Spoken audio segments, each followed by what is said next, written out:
The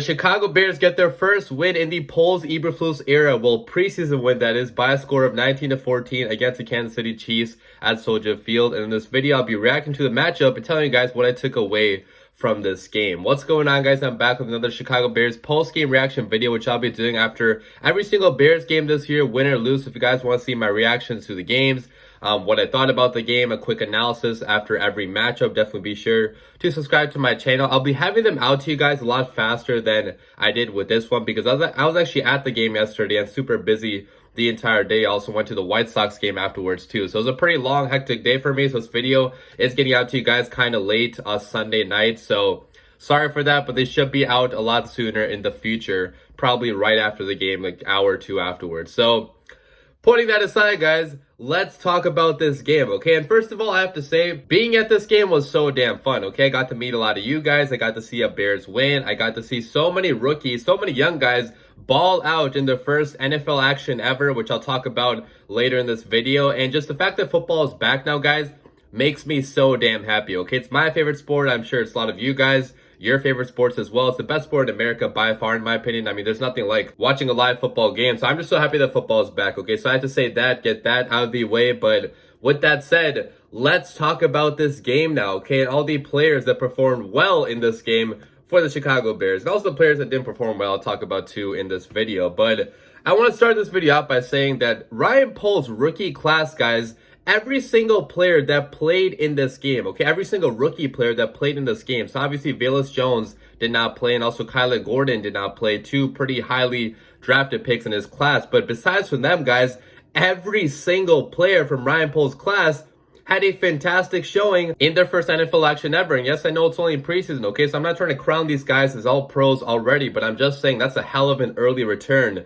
on your rookie class because every single player that played had a good day. Talking about Jaquan Brisker first, man, the safety, he's been every bit as good as advertised coming out of Penn State, okay? And in this game, you saw exactly what you saw at Penn State, okay? A hard-hitting, instinctive safety that's smart, that has ball skills too. He could have had an interception. He jumped a route that would have been a fantastic pick, just barely slipped through his hands. So next time, I'm sure he's hoping that he gets his hands on the ball and makes that go the other way. But Brisker had a hell of a game, okay? He had 4 tackles, 1 tackle for loss where he came off the edge, and that was a run stuff. He also had 1 pass defended, which that was the almost interception that he got, which that was a great play, guys, on the ball by Brisker. He recognized where the QB was going with it. He turned back, actually, okay? He was cutting one way, cut the other way, used his speed to jump around, and almost came away with an interception. And I also have to say, guys, his tackling effort was fantastic in this game, okay? Every single time he tackled somebody, he made it known that he was hitting them, okay? He hit them as hard as he possibly could. He tried to impose his will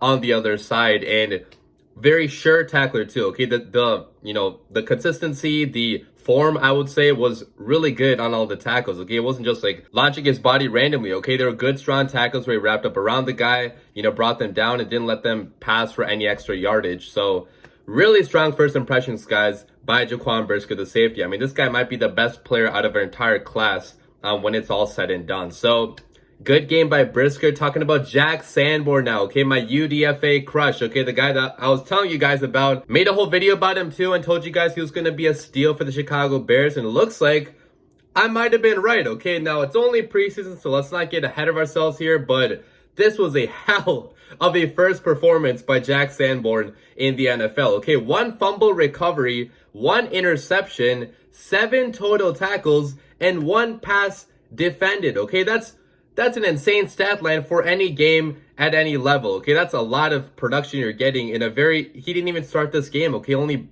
mostly played like the second half and a little bit of the first, but every few minutes his name would pop up, okay? Making a big time tackle or making a big time play. He had 3, I would say, big time plays in this game, okay? Potential game changing plays if this was a game that actually mattered. The fumble recovery, the interception, the pass deflection. I mean, there was a lot of good stuff that I saw out of Jack Sanborn in this game. And obviously, you guys already know why I'm high on him, okay? I think they should have been drafted in the 5th or 6th round because he had all the tools and all the, tape, I would say, in college. But the only reason why he didn't get drafted was because he is, first of all, a linebacker and probably a Sam backer, which it feels like the NFL does not value as much as they used to with how much it's a passing league now, but he showed a lot more coverage skills in this game than I thought he had. And again, it's not going up against the best of the best competition, but what a start, guys, by Jack Sanborn. He might actually be a starter on this team if he continues playing like that. Talking about Treston Ebner next to running back, this guy looked fast, elusive, and powerful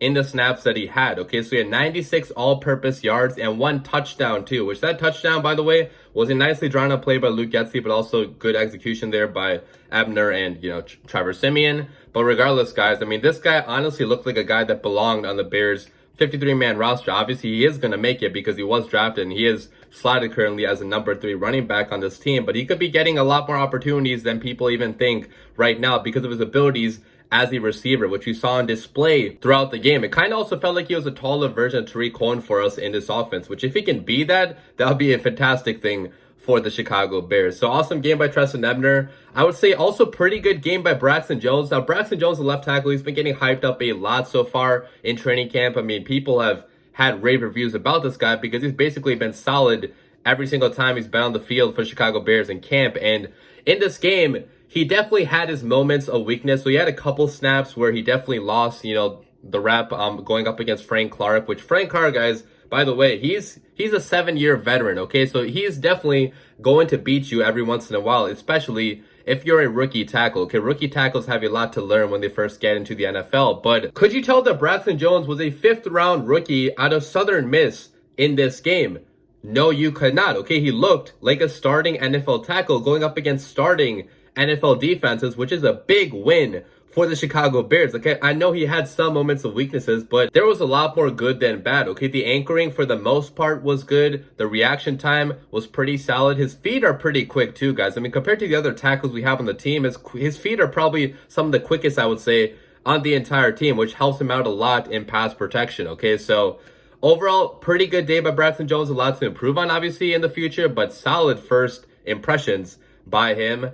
Going to Dominic Robinson then, guys, the backup edge rusher that we drafted out of Miami of Ohio, who's an athletic freak, guys. He showed us why a lot of people are so high on him and his future in this league. Okay, he had 1 sack in this game, but he shot out of a cannon on that sack. Okay, accelerated super fast, got to the quarterback, and he's also a big guy, dude. I mean, he kind of looks like a defensive lineman with the speed of a DB. Okay, it's kind of crazy how athletically gifted he is, and if the Chicago Bears can refine his technique, there's going to be a potential star here in the making. Okay, I'm not trying to hype up everybody too much, but there's a lot to like in Dominic Robinson. So he got through with the sack. Who else did we have? So Micah Dude Treadway, guys. Okay, defensive lineman who I don't think a lot of people are familiar with, but he had the game-ending sack and also had a couple other nice reps as well. So pretty underrated game, but pretty solid game by a guy that, might rise up the depth chart if he continues having solid performances like he did in this game. And then finally, even the punter had a good game. Okay, Trenton Gill averaged 42.6 yards per punt, but more importantly, pinned the Chiefs inside their 5 2 times. Okay, insane accuracy on those punts, which that was one of my complaints with Pat O'Donnell. Okay, even though he was a pretty average, pretty okay punter, he did not pin opponents inside their 5, inside their 10 many times throughout the last couple of years, but Trenton Gill did that in this game. So the fact that even our punter did good, I mean, this entire draft class by Ryan Poles, even without Velus Jones, even without Kyler Gordon, has been looking pretty solid so far in camp and so far in preseason as well. Again, it's super early right now, but if Ryan Poles can draft well, this team is going to be in really good hands, and it might be a contender in a couple years if everything goes out smoothly. So those are all the rookies. I talked about them a lot, but now let me talk about the rest of the game and also the first team offense. And obviously the first team offense did not score any points in this game, which sucks. Okay, you want to see your first team offense put up some type of points on the board, okay, whether that be a field goal or a touchdown preferably. But I do have to say we were missing a lot of talent in this game. Starting tight end Cole Kmet was missing, starting center Lucas Patrick was missing, starting right tackle Riley Reif was missing, starting receivers probably Byron Pringle, Velus Jones. Maybe they're not going to start in every package, but they're important receivers on this team. Okay, so a lot of guys were out in this game. David Montgomery also was not playing in this game, and I think with these guys it would have been maybe a different story. Okay, maybe we would have put up one touchdown at least, because Justin Fields still had a handful of very impressive throws in this game. Okay, first one I'll talk about is the throw to Darnell Mooney on third down the left sideline, which Mooney made a crazy catch there. Okay, he had to contort his body a little bit, had to high point the ball, still came down with it. That is what your wide receiver number one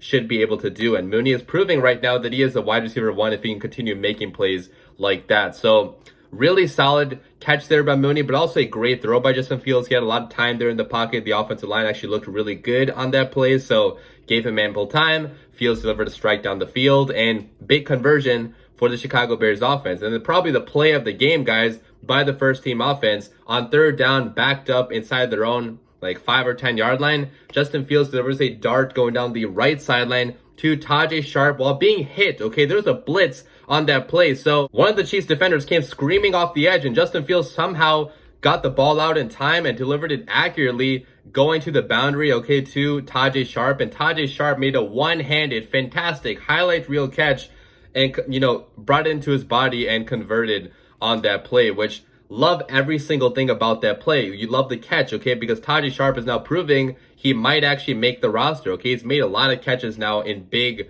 situations in camp and also in the games now as well. And this stuff matters when you're looking at wide receiver number 5 or 6, like who's going to make the roster. He's making a lot more plays than the other guys are, you know, at the back end of this roster. So good catch there by Sharp, but also a really good throw, guys, by Justin Fields. I mean, the power you have to put in that ball to get rid of it in time is a lot. Okay, you have to put a lot of power on that ball, and Justin Fields' his improved release really helped him out a lot on this play. So overall, guys, Justin Fields finished, 4 for 7 for only 48 passing yards, 6.9 average, ran a little bit here and there too, had a couple carries, one where he actually got late hit on, which that should have been a flag, guys. That's a flag for 90% of the quarterbacks in the league, but for some reason it was not a flag, for Justin Fields, which kind of sucked. But regardless, guys, I feel like Justin Fields looked pretty good in this game for what he had to work with. Okay, not much talent in the receiver department, a lot of guys out, and the offensive line was not blocking well for him for a good portion of the time he was in there, okay, which I'll talk about next. But he still put up 2 big-time plays, converted the chains a couple times, didn't score any points, which you hope to see that next time, but pretty decent for what he had to work with. Talking about the offensive line, though, guys, Michael Schofield, man, not a good first performance by him in a Chicago Bears uniform. Okay, there's one point where he just allowed a guy to blow past him and instantly sacked Justin Fields. Okay, bad awareness there by Michael Schofield. And overall, guys, the offensive line, aside from a few plays, did not look all that good. I know it's super early right now, so I'm not going to hit the panic button just yet, but they got to improve pretty fast. Okay, I know we will get Lucas Patrick back for week 1. Most likely we will get Riley Reef probably starting in there, at some point, but still, like, Schofield has to be a lot better in the future. I think he is better than what he showed on tape, yesterday, because it's only his first game, guys. Don't overreact to just one game, and long term, it's still hopefully going to be fine, going to be better than last year, but you have to have that happen if you want Justin Fields to show any signs of development in year 2. Okay, he needs time to throw the football. So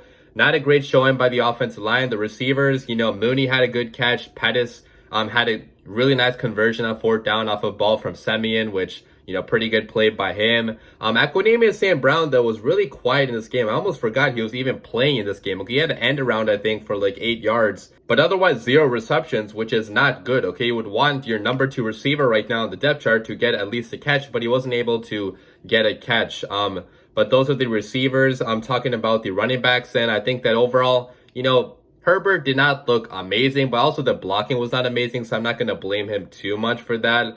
But, I'm definitely going to miss Monty, or I definitely missed Monty in this game. I still think that Monty is the number 1 back on this team, and Herbert has a lot of potential, but we'll see if it gets realized this year. And obviously I talked about Treston Edmer already, so those are the running backs. And I also want to talk about Luke Getsy, guys, as well, because there were a lot of plays, guys, in this game, which I thought were really creative designs by Luke Getsy. First of all, that touchdown to Daz Newsome, where he used a mesh concept, right? And there was so much going on there that it kind of felt more like a regular season play, but regardless, beautiful play design there by Luke Getsy to free up Daz Newsome for the touchdown. Okay, there was man beaters there. There was also zone beaters present in the same play, which Matt Nagy didn't do a whole lot of that. Okay, it was a lot of just going down the field, running a curl, and just standing there and hoping that you somehow get a conversion on 3rd or 4th down. Okay, that's what the Matt Nagy offense was, but there was a lot of creativity in Luke Getsy's play designs. Even though it was a pretty basic offense still, it's only preseason, there were some really creative plays that I did like. And also the outside zone was a big emphasis in this game. Okay, we ran outside zone a couple times. It didn't really work because the blocking was not that good, but we did stick to the run game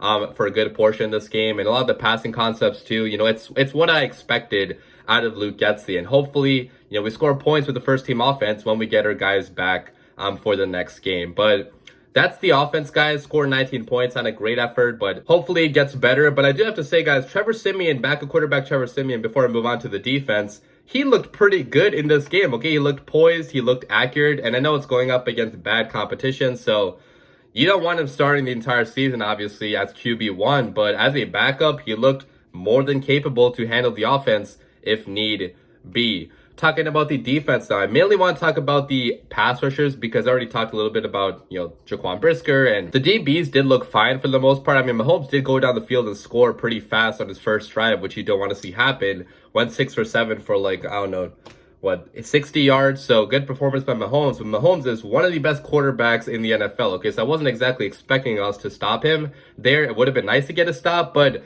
we did get a lot of pressure on Mahomes on that drive, which I want to talk about right now, guys. Al-Quadin Muhammad might end up being a steal for the Chicago Bears because he looked really fast, very explosive, and very capable as a pass rusher on this defense. Okay, he had multiple pressures on Mahomes and should have had a couple sacks probably. Okay, didn't end up getting any sacks, but was inches away from getting a sack multiple times. And there was constant pressure on Mahomes for good portion, guys, of that first drive. Okay, if we just got a sack one time there, we could have maybe gotten a stop, which kind of sucks that we didn't. But I'm really confident that our pass rush could actually be pretty solid this year. I mean, we also didn't have Robert Quinn, our star pass rusher, playing in this game. So when he's in there, when you got Travis Skips in there, when you got Muhammad rotating in, Dominic Robinson too, this could be a very deadly pass rush in 2022. But that's pretty much all the stuff I want to talk about in this video. This video is getting pretty long, so I'll probably shut it down right here. Let me know what you guys took away from this game too, though, in the comments down below. Okay, did you think any players really stood out that I didn't talk about in this video? Let me know down below. But as always, guys, bear down.